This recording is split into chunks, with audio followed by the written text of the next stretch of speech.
শোনো আদম জাত খোদার শরিয়াত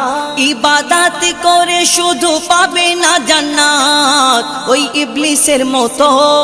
কার ইবাদত এত ইবাদতে জান্নাত পেলে ইবলিস পেত